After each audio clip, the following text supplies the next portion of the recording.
Kita akan mencoba mengupdate informasi mengenai masa tanggap darurat dan juga ada peringatan dini yang sudah disampaikan oleh BMKG sebelumnya sampai tanggal 8 Desember tapi kemudian diperpanjang begitu ya. Kita akan tanyakan kepada Ibu Dwi Korita Karnawati selaku Kepala BMKG kita pada pagi hari ini dan juga ada sejumlah rekan-rekan kami di sejumlah daerah yang akan mengabarkan kondisi terbaru terkait kondisi di beberapa wilayah. Kita ke Ibu Dwi Korita dulu Ibu. Kalau kita lihat sepertinya ada perpanjangan peringatan dini ya Bu, kita ada salah Bu. Ini apa dasarnya Bu? Kemudian ada penambahan masa peringatan ini Bu. Baik, jadi sebetulnya peringatan dini untuk wilayah Indonesia secara umum itu berlaku hingga bulan Januari, bahkan bisa sampai Februari. Ini secara umum untuk seluruh wilayah Indonesia karena potensi hujan lebat hingga ekstrim itu dapat terjadi di berbagai wilayah. Namun khususnya untuk Jabodetabek, kami juga memberikan peringatan dini yang sifatnya lebih spesifik, yaitu hingga tanggal 15 Desember. Itu untuk Jabodetabek. Namun meskipun kita mengetahui akan terjadi eskalasi hujan yang meningkat hingga 15 Desember, kami terus melakukan modifikasi cuaca untuk mencegah atau mengurangi terjadinya hujan lebat.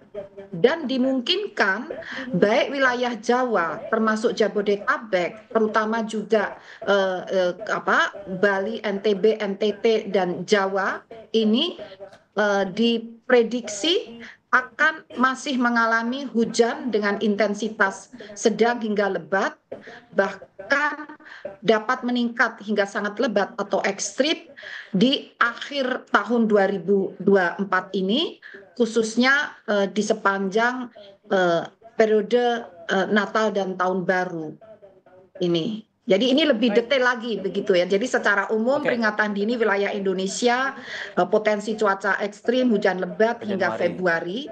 Namun kalau kita lihat secara lebih detail per wilayah, ini terutama di Jawa bagian selatan bahkan berkembang juga nanti Januari itu bagian utara juga meningkat, bahkan sekarang pun sudah mulai meningkat Jawa bagian utara. Ini masih perlu siaga untuk hujan lebat bahkan bisa ekstrim. Demikian.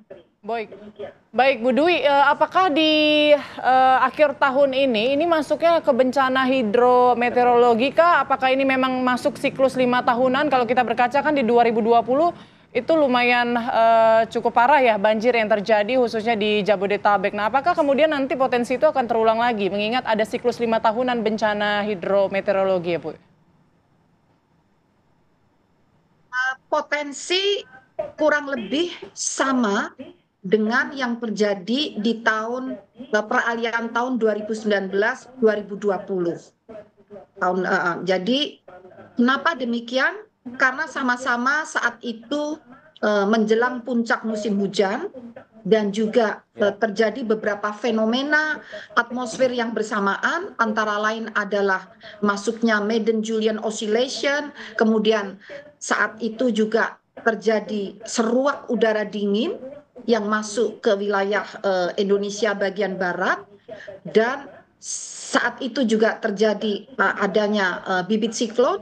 Nah, bedanya saat ini ditambah dengan terjadinya La Nina lemah dan munculnya bibit siklon dalam jumlah yang lebih banyak, seperti itu. Itu bedanya, sehingga kami mengantisipasi fenomenanya kurang lebih sama, hanya ada tambahan-tambahan tadi ya, La Nina lemah, kemudian bibit-bibit siklon, sehingga perlu ditingkatkan kesiapsiagaan untuk hal itu. Meskipun kami terus berupaya bersama BNPB untuk mengurangi potensi yang ekstrim tersebut.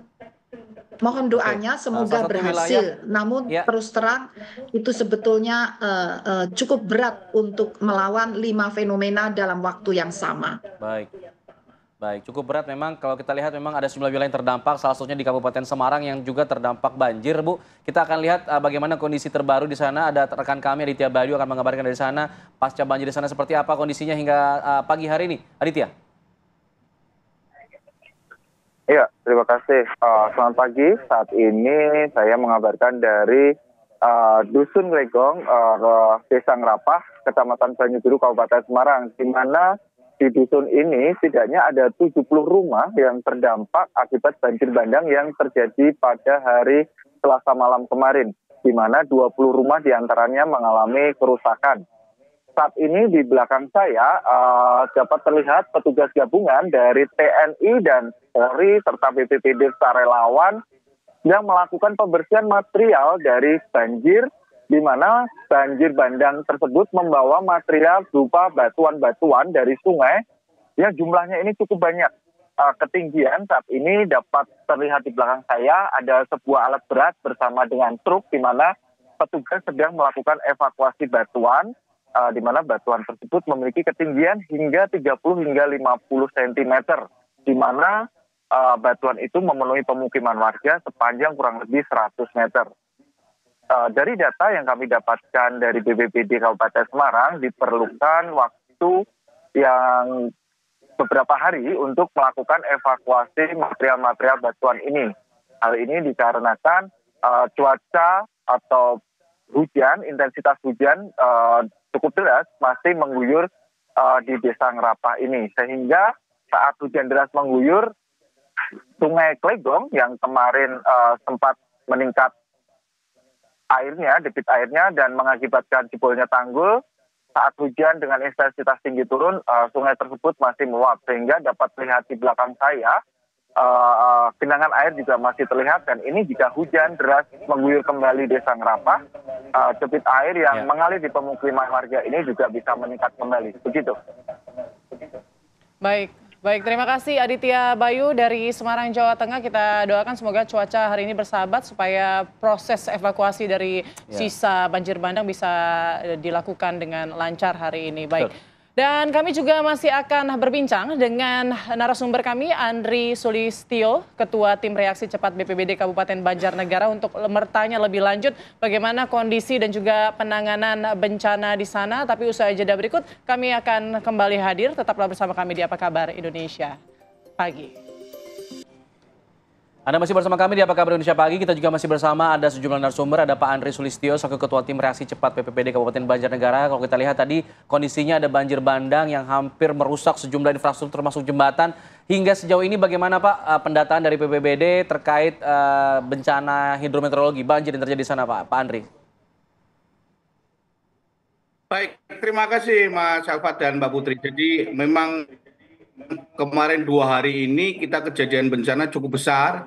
Yang viral di video itu jembatan menghubungkan 2 kecamatan, yaitu Kecamatan Wanasaya dan Pagentan, atau tepatnya di Desa Karangtengah dan Desa Gemingsir. Jadi itu memang saat itu hari tanggal kemarin itu tanggal 9 nggak salah, itu memang curah hujannya besar sekali untuk wilayah atas, terutama wilayah kawasan Dieng, kawasan pegunungan Wanayasa, Batur, Pejawaran, yang sungai itu namanya Sungai Merawu yang menyatu menjadi sungai di Serayu, Banjarnegara. Kondisinya memang sebelumnya jembatan itu sebenarnya sudah rusak karena hujan sebelumnya, 2 minggu atau 3 minggu sebelumnya. Tetapi masih bisa digunakan di masyarakat, masih bisa digunakan, dibetulkan dengan kedaruratan. Tapi kalau sore kemarin itu memang luar biasa, hampir semua area-area yang terdampak itu banjirnya cukup besar. Terutama juga ada yang viral kemarin, juga ada beberapa yang terbawa arus, itu penambang pasir itu juga terbawa arus. Kira-kira gitu Mas Albert. Ya. Baik, Mas Andri, kalau untuk saat ini cuaca di sana bagaimana?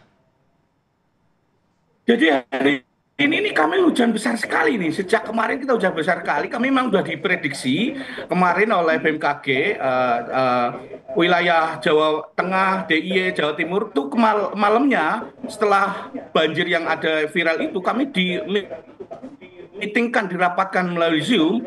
BMKG memang memprediksi di wilayah selatan Jawa, terutama di wilayah kami termasuk Banjarnegara ini, itu memang hujan ekstrim, cuaca ekstrim.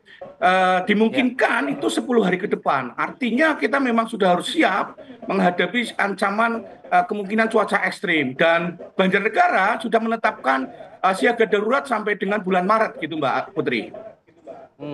Baik, saya ingin kembali ke Ibu Dwi Korita. Ibu Dwi Korita masih bersama kami ya, Bu. Saya ingin menanyakan mengenai kondisi wilayah-wilayah daerah yang patut untuk dihindari, Bu, sebaiknya untuk patut waspada, karena kan kita tahu bahwa di akhir tahun ini banyak daerah-daerah wisata yang menjadi tempat kunjungan dari masyarakat begitu, Bu. Nah, takutnya daerah-daerah tersebut juga daerah-daerah yang terindikasi bisa terkena cuaca ekstrim dalam beberapa hari ke depan atau minggu ke depan nih. Seperti apa, Bu? Ada daerah-daerah khusus, Bu, yang kemudian daerah-daerah wisata yang cukup padat begitu yang bisa didatangi yang masuk dalam kategori waspada? Bahkan siaga, Mas. Jadi mohon maaf, yaitu daerah-daerah yang perlu siaga untuk mengantisipasi potensi hujan lebat bisa ekstrim adalah antara lain ini meliputi Jawa. Sekali lagi Jawa ini masih relatif tinggi dibandingkan yang lain. Kemudian juga Bali, Nusa Tenggara Barat, Nusa Tenggara Timur, serta juga sebagian Sumatera, juga Kalimantan Barat, Kalimantan bagian selatan, kemudian Sulawesi bagian selatan, Maluku, Maluku Utara, ya saya ulangi, Maluku Utara, kemudian Maluku bagian selatan dan Papua bagian selatan. Jadi relatif di berbagai wilayah di Indonesia. Demikian. Baik, Bu Dwi, kalau untuk modifikasi cuaca kan tadi sudah disampaikan sudah melakukan upaya mitigasi ataupun pencegahan ya untuk cuaca ekstrim dengan memodifikasi cuaca. Nah, saat ini seperti apa, Bu, metode yang dilakukan dan kira-kira rencana ke depannya juga bagaimana untuk mengantisipasi cuaca ekstrim ini? Metode yang kami lakukan dengan cara menyemai awan-awan yang belum turun sebagai hujan, dipacu, dipercepat agar segera turun sebagai hujan, dan turunnya itu diarahkan ke laut atau ke waduk atau ke danau agar tidak menimbulkan banjir. Nah, dengan menggunakan NaCl. Lalu area target saat ini kami masih fokus di Jawa Tengah itu sejak kemarin, jadi kami mendeteksi sejak 2 hari lalu. Kemudian kemarin kami lakukan Jawa Tengah karena memang ekskalasinya menguat, juga di Jabodetabek. Jabodetabek terutama wilayah juga bagian selatan nih ya, karena hulu ke arah Jakarta juga di bagian selatan, dan juga rencananya kami akan terus melakukan di wilayah barangkali ke Jawa Timur ini juga meluas ke sana, sehingga itulah rencana kami. Dan ternyata kalau hanya siang hari itu kalah kuat dengan awan-awannya, kami pun merencanakan 24 jam dengan beberapa pesawat saling bergantian. Karena kalau hanya pesawat sekali sampai maghrib gitu, awannya tumbuhnya tuh malam. Jadi justru harus diturunkan di malam hari sampai dini hari. Bahkan pengalaman yang pernah kami lakukan 24 jam sampai subuh juga. Pagi dilanjutkan lagi. Karena ada 5 fenomena yang terjadi bersamaan. Ini cukup berat dan kami mohon doa agar dapat berhasil meskipun itu berat bagi kondisi yang ada. Demikian. Baik. Saya ingin kembali lagi ke Pak Andri dulu. Pak Andri, kalau kita lihat bagaimana tadi Anda katakan ini situasinya juga dalam beberapa hari terakhir, bahkan sampai hari ini hujan deras masih terus mengguyur daerah di Banjarnegara. Lalu kemudian antisipasi dari BPBD agar banjir bandang seperti ini tidak terjadi lagi atau setidaknya mengamankan warga di sana seperti apa, Pak?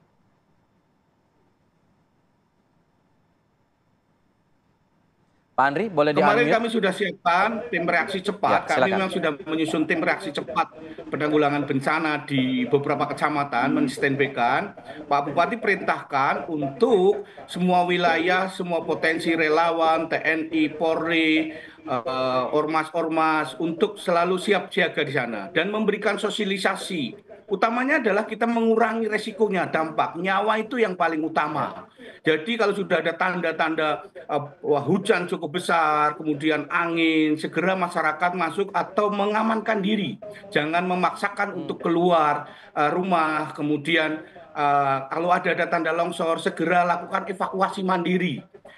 Itu yang diperintahkan. Kemudian kondisi logistik juga kami sudah dipersiapkan, kami terjunkan tim satuan reaksi cepat, seluruh elemen TNI, Polri, BPBD, Dinas Sosial, PMI dan sebagainya kami kerahkan untuk mengantisipasi kejadian bencana, terutama wilayah kami sebenarnya ada beberapa yang sudah terjadi rekahan-rekahan tanah. Itu sedang kami antisipasi.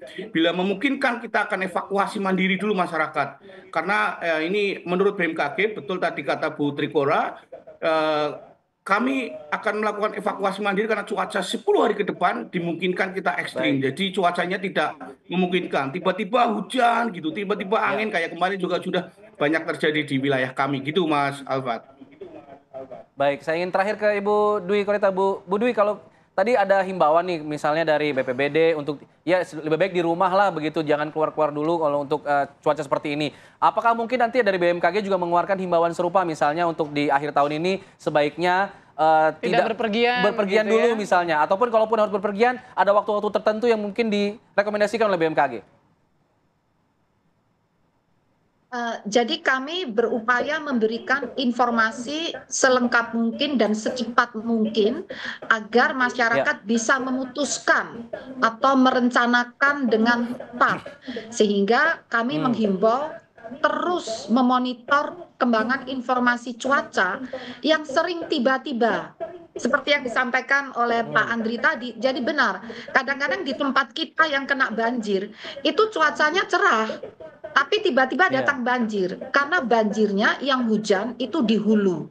Oleh karena itu, kami perkuat peringatan dini untuk memberikan informasi ke masyarakat sedini mungkin, sehingga mohon terus monitor informasi dari BMKG melalui berbagai kanal, terutama aplikasi info BMKG dari mobile phone. Bisa diinstal dari Play Store atau App Store. Bisa juga dari laman BMKG atau kalau bingung telepon call center 196. Di sosial media kami sebarluaskan juga, di YouTube, di Telegram, Instagram kami juga sebarluaskan, termasuk di televisi dan radio. Terima kasih. Baik, terima kasih banyak Ibu Dwi Korita atas informasinya. Semoga jadi kewaspadaan untuk masyarakat dan juga Pak Andri Sulistyo. Terima kasih sudah bergabung bersama kami di Apa Kabar Indonesia Pagi. Selamat pagi Bapak Ibu.